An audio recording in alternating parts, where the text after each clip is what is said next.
ज़्यादातर लोग क्यों पुअर रह जाते हैं, वो क्या गलती करते हैं। रिच और पुअर में सबसे बड़ा फ़र्क ये होता है कि पुअर लोग सारी ज़िंदगी पैसों के लिए काम करते हैं, जबकि रिच लोग पैसों के लिए काम नहीं करते, पैसा उनके लिए काम करता है। पुअर लोग पूरी लाइफ किसी और के लिए काम करते हैं और फिर कहते हैं कि उन्हें ज़्यादा सैलरी चाहिए।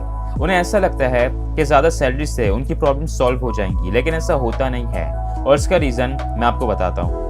अगर आपकी इनकम डबल कर दी जाए तो आप अपने खर्चे नहीं बढ़ाओगे, बिल्कुल बढ़ाओगे। आप ज़्यादा बड़े रेस्टोरेंट्स में जाओगे, छोटी मार्केट्स के बजाय बड़े मॉल्स में जाओगे।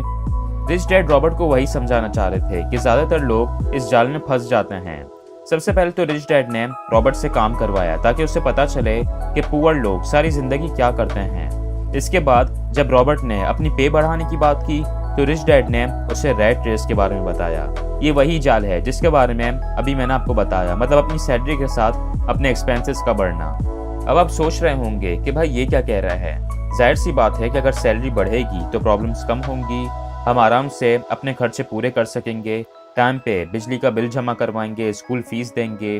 देखो, इस तरह शुरू में तो आपको ऐसा लगेगा कि सैलरी बढ़ने से आपकी प्रॉब्लम्स कम हो रही हैं, लेकिन कुछ ही टाइम में आप वही प्रॉब्लम्स फिर से फेस करोगे। मैं आपको एग्जाम्पल समझाता हूँ कि ये रैट रेस क्या है और क्यों आपकी सैलरी बढ़ने से आपकी प्रॉब्लम सॉल्व नहीं होंगी।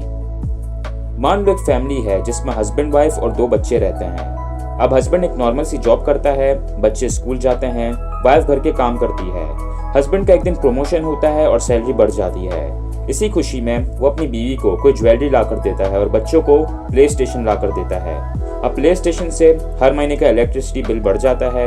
इसके अलावा उसकी वाइफ डिमांड करती है कि वो घर में एसी भी लगवाएं, जिसमें हस्बैंड अपनी सारी सेविंग्स खर्च कर देता है और एसी लगवा के दे देता है। इससे फिर इलेक्ट्रिसिटी का बिल और बढ़ जाता है। एक बार फिर हस्बैंड वहीं आ गया जहां वो पहले था और मुश्किल से अपने खर्चे पूरे कर रहा है।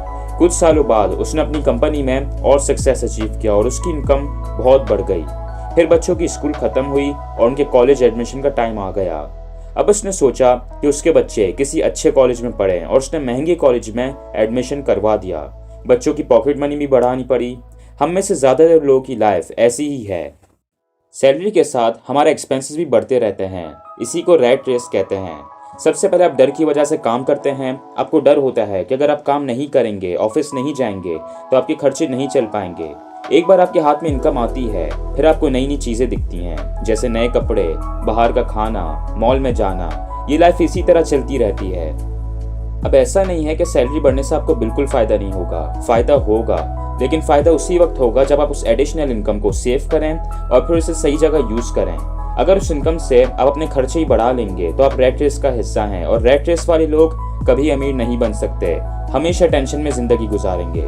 आप ये भी सोच रहे होंगे कि यार ये क्या बात हुई, अमीर लोग क्या नया घर नहीं लेते, नई गाड़ियाँ नहीं चलाते? बिल्कुल चलाते हैं और वो भी खर्चे करते हैं, लेकिन उसका भी एक सही तरीका होता है, सही वक्त होता है, जिसके बारे में हम नेक्स्ट चैप्टर में बात करेंगे। इस चैप्टर से आपने 2 बातें सीखनी है। पहली, रैट रेस के इस जाल से बचना है। अगर आपकी सैलरी बढ़ रही है तो उससे अपने खर्चे ना बढ़ाओ, बल्कि उसे सेव करो, और फिर उस इनकम से क्या करना है वो मैं आपको नेक्स्ट चैप्टर में बताऊंगा। दूसरा लेसन, अमीर लोग पैसों के लिए काम नहीं करते, पैसा उनके लिए काम करता है। क्योंकि लोग पैसों पे बहुत ज़्यादा फोकस करते हैं, जबकि ऑथर एडवाइस करते हैं कि आप पैसों पे नहीं, अपनी फाइनेंशियल एजुकेशन पे फोकस करो। फाइनेंशियल एजुकेशन का मतलब है कि आपको अपने पैसा ग्रो करना आना चाहिए, उसे संभालना आना चाहिए।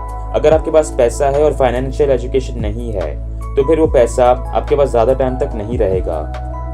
बहुत से लोग ऑथर से पूछते हैं कि वो कैसे स्टार्ट ले सकते हैं, कैसे मिलियनर बन सकते हैं, फाइनेंशियली फ्री हो सकते हैं। उन सबको ऑथर वही बताते हैं जो उनके रिच डैड उन्हें बताते थे। वो कहते हैं कि अपनी फाइनेंशियल एजुकेशन पे फोकस करो। ये जो फाइनेंशियल एजुकेशन का सब्जेक्ट है, ये आप एक बार में नहीं सीखते, इसे सारी ज़िंदगी सीखते रहते हैं। इसके लिए पैसों से रिलेटेड बुक्स पढ़ो, अमीर लोगों से सीखो, सेमिनार्स अटेंड करो। ये सब्जेक्ट सिर्फ पढ़ के नहीं सीखा जाता, बल्कि आपको एक्शन भी लेना होगा। जब रॉबर्ट कियोसाकी और उनके फ्रेंड माइक छोटे थे, उसी वक्त से रिच डैड ने उन्हें फाइनेंशियल एजुकेशन देना शुरू कर दी थी। एक दिन रॉबर्ट ने रिच डैड से पूछा कि अमीर बनने का सबसे बड़ा सीक्रेट क्या है, तो उस पर रिच डैड ने कहा, अमीर बनने का सिर्फ एक ही सीक्रेट है, वो ये कि आपको एसेट्स और लायबिलिटीज के बीच का डिफरेंस पता होना चाहिए और आपको एसेट्स बाय करना है। वैसे फाइनेंशियल एजुकेशन का सब्जेक्ट बहुत ही डीप है, लेकिन ये जो प्रिंसिपल है, ये अमीर लोगों का सबसे बड़ा सीक्रेट है। रिच डैड कहते हैं कि ये सबसे इंपॉर्टेंट रूल है और अमीर बनने के लिए ये सिर्फ एक ही रूल है, अगर इसे फॉलो करोगे तो आप रिच बन जाओगे। अब क्वेश्चन ये है कि ये एसेट और लायबिलिटी क्या है। एसेट मतलब कोई भी ऐसी चीज़ जिससे आपके पास पैसे आएँ। जैसे मान लो आपके पास एक घर है जिसे आपने रेंट पे दे दिया, अब हर महीने आपको उसका रेंट मिलेगा, तो ये एक एसेट है। लायबिलिटी मतलब वो चीज़ जो आपसे पैसे लेती है। जैसे आपने घर में एसी लगवाया जिससे हर महीने इलेक्ट्रिसिटी का बिल बढ़ जाएगा, तो ये एक लायबिलिटी है। बहुत से लोगों को चीज़ों को कॉम्प्लिकेटेड करने में मज़ा आता है, लेकिन रिच डैड हमेशा चीज़ों को सिंपल रखते थे और सिंपल करके वो रॉबर्ट और माइक को सिखाते थे। अगर आप किसी अकाउंटेंट से एसेट और लायबिलिटी की डेफिनेशन पूछेंगे तो शायद आपको कोई और जवाब मिले, लेकिन रिच डैड की डिक्शनरी में एसेट और लायबिलिटी का यही सिंपल मीनिंग है। तो अगर आपको अमीर बनना है तो सिंपली अपनी लाइफ में एसेट्स बाय करो, और अगर गरीब रहना है तो लायबिलिटीज़ बाय करो। अब आप सोच रहे होगे कि यार ये क्या बात हुई, अमीर लोगों के घर में क्या एसी नहीं लगा होता, उनके पास गाड़ियाँ और लग्जरीज नहीं होती? बिल्कुल होती हैं। अमीर लोग बहुत सी लग्जरीज बाय करते हैं और रॉबर्ट कियोसाकी के पास भी बहुत सी गाड़ियाँ और लग्जरीज हैं, लेकिन वो कहते हैं कि अमीर लोग उसी वक्त लग्जरीज बाय करते हैं जब उनके एसेट्स में से एक्सेस इनकम आ रही हो। उनके पास इतने एसेट्स होते हैं कि उनके एक्सपेंसेस तो निकल जाते हैं, लेकिन साथ ही उनके पास और भी बहुत पैसे बच जाते हैं और फिर उससे वो लग्जरीज बाय करते हैं। जब पुअर लोग पूरा महीना काम करके सैलरी अर्न करते हैं तो उससे वो एक्सपेंसेस पूरे करते हैं। जब मिडिल क्लास के पास इनकम आती है तो उससे वो एक्सपेंसेस पूरे करते हैं और लायबिलिटीज बाय करते हैं, जिससे अगेन एक्सपेंसेस बढ़ जाते हैं। जबकि रिच लोगों के पास एसेट्स बहुत ज़्यादा होते हैं, उनके एसेट कॉलम में से जो इनकम आती है, मतलब उनके रियल स्टेट से जो रेंट मिलता है, उनके स्टॉक्स, बिजनेसेस, इन सब से जो इनकम आती है उससे वो एक्सपेंसेस पूरे करते हैं और बची हुई इनकम से फिर से एसेट्स बाय कर लेते हैं। इससे लग्जरीज आप उसी वक्त बाय कर सकते हो जब आपका एसेट कॉलम बहुत बढ़ जाए। बहुत से लोग सोचते हैं कि जॉब भी एक एसेट है, लेकिन जॉब कोई एसेट नहीं है। एसेट ऐसा होना चाहिए जहां आपके पास बिना काम करे इनकम आए। ऑथर ये भी कहते हैं कि एसेट्स ऐसे बाय करो जो आपको पसंद हो, जिनमें आपका इंटरेस्ट हो। ऐसे एसेट्स को आप सही से मैनेज कर पाओगे। इस चैप्टर में हमने 2 इंपॉर्टेंट बातें सीखी हैं। पहली, अमीर बनने के लिए सबसे इंपॉर्टेंट है फाइनेंशियल एजुकेशन। ये टॉपिक आपको स्कूल में नहीं सिखाते, आपको खुद से इसे सीखना होगा, और ये तो सिर्फ एक ही बुक है। ये सब्जेक्ट लोग अपनी पूरी जिंदगी सीखते हैं, इसलिए फाइनेंशियल एजुकेशन पे ध्यान दो। दूसरा लेसन, अमीर बनने के लिए एसेट्स खरीदो और लग्जरीज उसी वक्त खरीदना जब आपके एसेट्स बहुत बढ़ जाएं। इंसान का प्रोफेशन और बिजनेस दोनों अलग अलग होते हैं। बहुत से लोग अपने प्रोफेशन को बिजनेस समझते हैं। जब ऑथर लोगों से पूछते हैं कि उनका क्या बिजनेस है तो वो कहते हैं कि मैं बैंकर हूँ, मैं टीचर हूँ, लेकिन ये इनका बिजनेस नहीं है क्योंकि वो बैंक में काम करते हैं, उसके मालिक नहीं हैं। हमारे यहाँ लोग इसलिए पुअर रह जाते हैं क्योंकि उनके पास कोई एसेट या बिजनेस नहीं होता। वो अपनी पूरी लाइफ किसी और के लिए काम करते हैं और इस पर्सन को अमीर बनाते हैं, फिर गवर्नमेंट को टैक्सेस पे करते हैं और फिर एंड में उनके पास कुछ नहीं बचता। ज़्यादातर लोग स्कूल और कॉलेज में जाते हैं और जो पढ़ते हैं वही बन जाते हैं। अगर लॉ पढ़ रहे हैं तो लॉयर, मेडिकल की फील्ड में है तो उससे रिलेटेड प्रोफेशन। ऐसे नहीं है कि आपको ये सब नहीं करना चाहिए। ऑथर कहते हैं कि हर सोसाइटी में डॉक्टर, लॉयर, बैंकर, इन सब की ज़रूरत होती है, इसलिए आपको भी ये करना चाहिए। लेकिन साथ ही आपके पास अपने भी कोई एसेट्स होने चाहिए जहाँ पे आपको बिना काम करे इनकम मिले। रिच लोग सिर्फ अपने एसेट्स पे फोकस करते हैं, जबकि पुअर और मिडिल क्लास अपनी सैलरीज पे फोकस करते हैं। वो चाहते हैं कि उनकी सैलरी बढ़ जाए, और अगर बढ़ भी जाए तो उससे कोई फ़ायदा नहीं होता क्योंकि उससे वो अपने एक्सपेंसेस ही बढ़ा लेते हैं।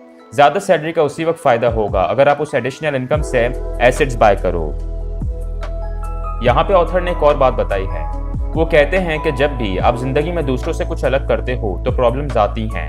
एक बार ऑथर को लोन की ज़रूरत थी तो उन्होंने बैंक में लोन के लिए अप्लाई किया, लेकिन बैंक वालों ने मना कर दिया, और सिर्फ इस वजह से मना किया क्योंकि ऑथर ने रियल स्टेट में बहुत पैसा इन्वेस्ट किया हुआ था। बैंक वालों को ये चीज़ अच्छी नहीं लगी कि सिर्फ एक इंसान अकेला रियल स्टेट से इतना पैसा कमा रहा है। इसलिए याद रखना कि अगर आप लोगों के साथ चलोगे तो आपको सपोर्ट करेंगे, लेकिन फिर आप उन्हीं की तरह बन जाओगे, उन जैसी ज़िंदगी गुजारोगे। लेकिन अगर आप दूसरों से अच्छी ज़िंदगी चाहते हो तो आपको उनसे अलग चलना पड़ेगा। वो आपको सपोर्ट नहीं करेंगे, बहुत सी मुश्किलें आएंगी, शायद आपकी फैमिली भी आपको सपोर्ट ना करे, लेकिन उस रास्ते के आखिर में आपको रिवॉर्ड्स भी फिर अच्छे मिलेंगे। आप में से जो अडल्ट्स इस वीडियो को देख रहे हैं, जो कोई जॉब करते हैं और पैसे कमाते हैं, उनके लिए ऑथर ने एक ही एडवाइस दी है। आप लोग अपनी जॉब कंटिन्यू करें, एक अच्छे हार्ड वर्किंग एम्प्लॉय बने, लेकिन जब सैलरी आए तो उसे पूरा खर्च ना करें, अपने खर्चे कम से कम रखें, पैसे सेव करें और फिर उन पैसों से एसेट्स बाय करें। इसके अलावा अगर आपके कोई बच्चे हैं तो उन्हें भी इस चीज़ के बारे में सिखाइए, उन्हें एसेट्स और लायबिलिटीज़ के बारे में बताएं। इस बुक में आपने जो सीखा है उनके साथ शेयर करें। जो लोग अभी स्टडी कर रहे हैं वो अपनी स्टडीज़ कंटिन्यू करें, किसी अच्छे प्रोफेशन में जाएं और जब उनकी जॉब हो जाए तो ज़्यादा से ज़्यादा सेविंग करें, अपने खर्चे कम करें और फिर उस सेविंग से एसेट्स बाय करें। आप इस चीज़ को जितना जल्दी समझेंगे और अप्लाई करेंगे, आप उतना ही जल्दी रिच बनेंगे। अगर एसेट्स की बात करें तो वो कुछ भी हो सकते हैं जिसमें आपको बिना टाइम दिए पैसे मिलें। जैसे कोई बिजनेस हो सकता है जहां आपको हर वक्त काम करने की नीड ना हो और इनकम मिलती रहे। रॉबर्ट कियोसाकी रियल एस्टेट और स्टॉक्स में इन्वेस्ट करते हैं क्योंकि उन्हें इसमें इन्वेस्टमेंट पसंद है। रिच डैड हमेशा रॉबर्ट को एडवाइस करते थे कि एसेट्स ऐसे बाय करने चाहिए जो आपको पसंद हो, जिनमें आपका इंटरेस्ट हो। ऑथर ने जब ग्रेजुएशन कंप्लीट कर लिया तो उसके बाद उन्होंने काफ़ी बड़ी कंपनीज में काम किया, कई सालों तक जॉब्स की, लेकिन साथ ही वो अपने एसेट कॉलम भी बिल्ड करते थे। वो अपनी जॉब के साथ साथ रियल एस्टेट्स और स्टॉक्स में भी डील करते थे, उनके बारे में सीखते थे। रिच और पुअर में एक बड़ा डिफरेंस ये है कि पुअर लग्जरीज पहले बाय करते हैं जबकि रिच लग्जरीज एंड में बाय करते हैं। पुअर अपनी सैलरी से लग्जरीज बाय करते हैं जबकि रिच अपने एसेट से आई हुई इनकम से लग्जरीज बाय करते हैं। वो अपने खून पसीने की कमाई से ये सब नहीं खरीदते, बल्कि अपने दिमाग चलाते हैं और उससे ये सब खरीदते हैं।